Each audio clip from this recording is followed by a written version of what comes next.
MA final के बच्चों का हार्दिक स्वागत। बच्चों, मैं अलका जैन, सह आचार्य हिंदी, राजकीय महाविद्यालय किशनगढ़ से। बच्चों, अब हम पढ़ने जा रहे हैं बाण भट्ट की आत्मकथा का 9वां उच्छ्वास। नौकाएं त्रिवेणी पार करने के बाद गुणाकर्ष के बिना ही द्युति गति से चलने लगी। चरणार्थी दूर चुनार को विंध्यावाटवी चेष्टित गंगा ने 3 ओर से घेर रखा था। कान्य कुब्जेश्वर का यही इस समय तक पूर्वी दुर्ग है। सैनिक युवक बाण से इस स्थान से सावधान होकर गुजरने की चर्चा करता है। वह कहता है कि दक्षिण के व्याघ्र सरोवर में आभीर सामंत ईश्वरसेन का जोर है। वह गुप्त सम्राटों का बड़ा ही विश्वास भाजन है। कुमार ने हमें आदेश दिया है कि नौका उत्तरी तट से ले जाई जाए और उन प्रांतों से हमें कोई कान्य कुब्ज न समझ सके। बाण सतर्क हो गया। निश्चय ही यह भयानक स्थान है, परंतु मोखरी वंश में अटूट श्रद्धा रखने वाले एक वृद्ध ने बाण को त्रास से मुक्त किया। हम 10 सैनिक हैं, आप निश्चित रहें, कुछ नहीं होगा। यदि हुआ तो हम तैयार हैं। परंतु इस पर भी बाण स्थिति की गंभीरता को समझता रहा। आभीर सामंत ईश्वरसेन के सैनिकों को उन पर संदेह हो गया। वे उनको घेरने लगे। सब घिर गए। भट्टनी तथा निपुणिका गंगा में कूद पड़ी। बाण भी अपने कर्तव्य को समझ गया। वह भी उनके पीछे कूद पड़ा। निपुणिका के कहने पर उसने भट्टनी को बचाने की ओर रुख किया। वे नौकाएं लड़ते लड़ते बहुत दूर जा चुकी थी। भट्ट का शरीर क्लांत था, शक्तिहीन। उसे भय था कहीं भट्टनी उसकी पकड़ से न सरक पड़े। भट्टनी के भारी होने का कारण महाबरा की मूर्ति था। उसने उस मूर्ति को पानी के प्रवाह में बहा दिया। दूर जाकर वह तट पर पहुँचे। निपुणिका का कोई पता न था। भट्टनी अचेत पड़ी थी। दिनकर की किरणें प्रकीर्ण हो रही थीं। भट्टनी बाण के कहने पर बैठने लायक स्थान की ओर चलने के लिए उठ पड़ी। यद्यपि भट्टनी अभी भी अपने को असहाय और निर्बल समझ रही थी क्या? निश्चय थी। और बाण की दशा भी कुछ ऐसी ही थी। बाण वहाँ पार्श्व में ही भट्टनी को विशाल शाल्मली वृक्ष के नीचे ले गया। वहाँ भट्टनी अवसाद में प्राय मूर्छित पड़ी रही। कुछ समय बाद उसे चेत हुआ। उसने भट्ट से निपुणिका का पता लगाने को कहा। अकस्मात महामाया उधर आ निकली। उसे देखकर भट्ट के प्राण में प्राण आए। भट्टनी को महामाया के पास छोड़कर वह निपुणिका की टोह में चला गया। निपुणिका न मिली। संध्या होने के कारण वह लौट पड़ा। महामाया और भट्टनी परस्पर भट्ट के बारे में बात कर रही थी। चुपचाप वह वहाँ खड़े बातें सुनने लगा।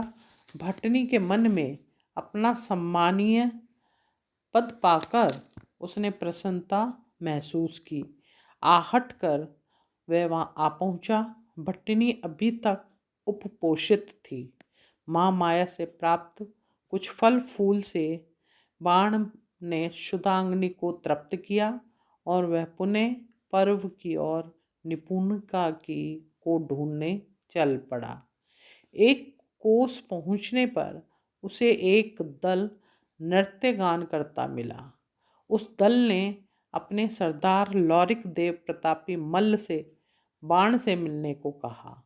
वहाँ उसे सम्मान मिलेगा। बाण ने देवी दर्शन का बहाना कर उनसे किसी तरह पिंड छुड़ाया। उसे वहाँ जाना कब था? हकीकत में वज्र तीर्थ देवी के दर्शन रात्रि में निषिद्ध हैं, पर वह निर्भय होकर वहाँ पहुँचा। वहाँ अघोर घंट तथा चंडमंडना नामक साधक साधिका साधना में रत थे। बाण उनके चक्कर में फंस गया। वहाँ उसकी आहुति दी जाने लगी। वह घबरा उठा, पर करे तो क्या। न जाने क्यों देवी उससे प्रसन्न न हो सकी। बाण बलि चढ़ने से बच गया। अंत में उस अवधूत ने उससे देवी के व्यायाम रम्मू बम्पू का वर्णन करने को कहा। बाण ने किया, लेकिन उसे पसंद न आया, अतः उसने बाण को वहाँ से भगा दिया। और फिर शुरू होता है हमारा एकादश उच्छ्वास यानी 11वां भाग। स्वप्नावेश की माया के कारण बाण 3 दिन और 3 रात तक संज्ञाहीन पड़ा रहा। वह सम्मोहन का शिकार हुआ था। महामाया की अत्यंत अनुकंपा से उसे चेतन लाभ हुआ। तब उसे ज्ञात हुआ कि वह लौरिक देव नामक आभीर सामंत के घर में है और वहीं निपुणिका भी पड़ी है। निपुणिका की सम्मोहन माया से ग्रस्त पर्यंक पर पड़ी थी। बाण भद्रेश्वर दुर्ग के पश्चिमी प्राचीर पर खड़ा सूर्यास्त का सौंदर्यावलोकन कर रहा था। तभी एक सैनिक ने उसे एक पत्र दिया। पत्र में था कि प्रत्यंत दस्यु आ रहे हैं। देवपुत्र तुवर मिलिंद पुत्री के लापता होने के विषम शोक सागर में निमग्न है, अतः उनकी पुत्री का संधान करना होगा। तभी आर्याव्रत का दस्युओं के दृष्टांत जाल से उद्धार होगा। जो कोई इस पत्र को पढ़े वह उसकी 10 प्रतियां करके अन्य लोगों को दे दे। बाण इस पत्र के बारे में भट्टनी को न बतलाना चाहता था, परंतु आभीर सामंत की रानी ने उसे पास ही एक प्रतिलिपि भिजवा दी थी।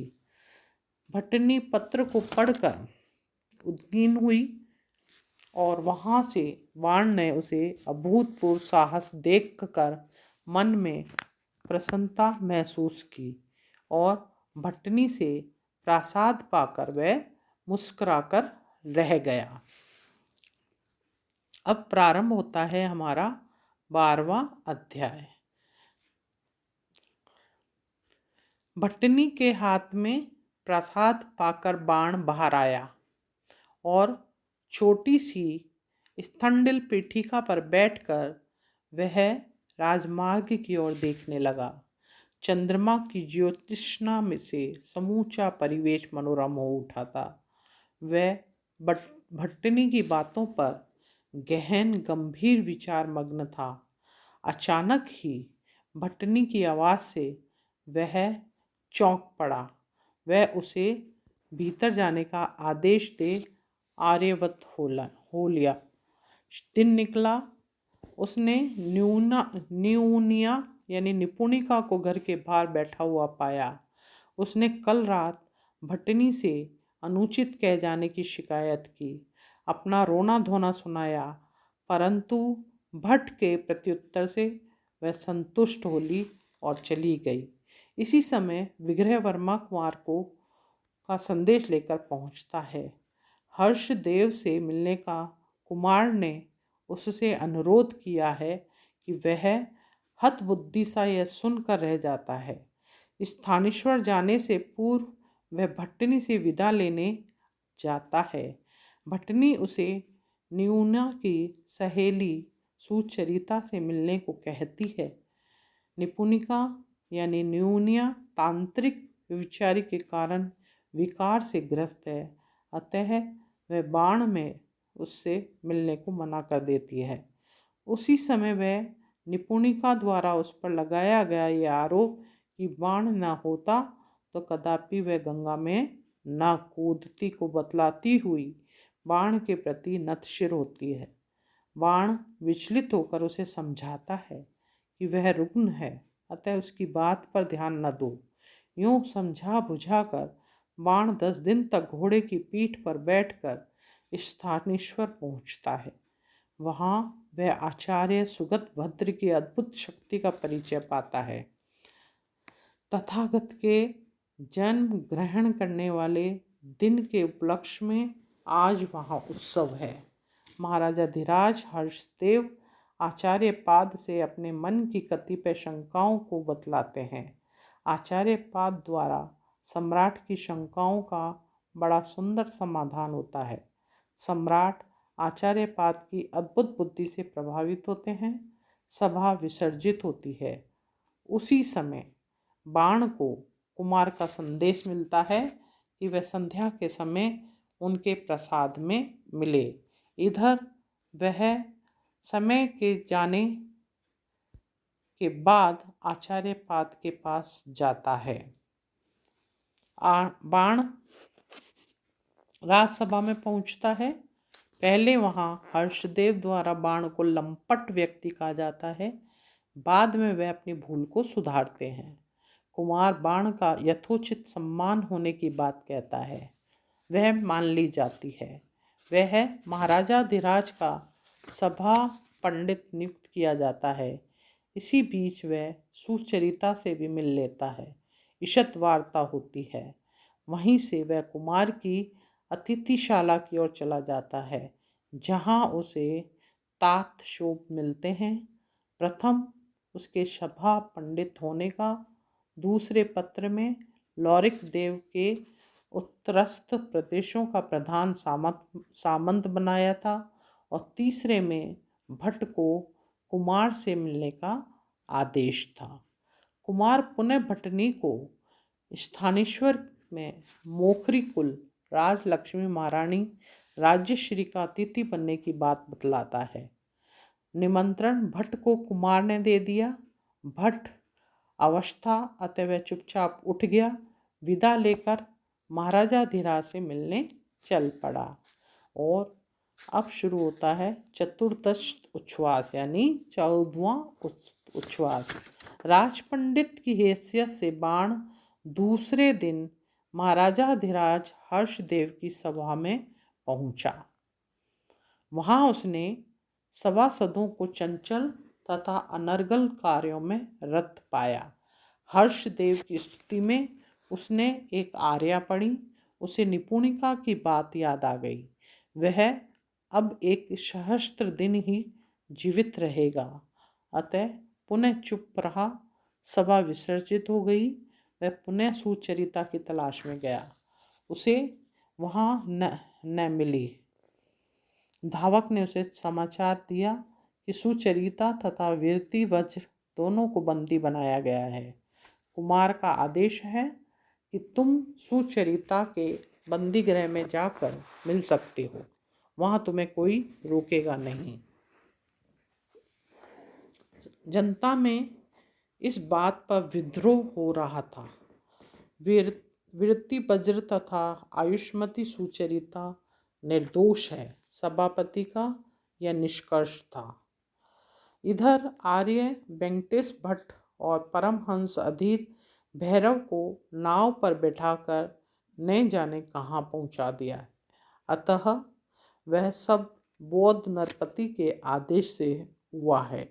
दूसरे आचार्य भरभूपाद के प्रचारित पत्र से पूर्व ही वातावरण उत्तेजित हो रहा था। यूँ जनता में हलचल थी। इसी बीच में महामाया मंच पर आकर भाषण देती है।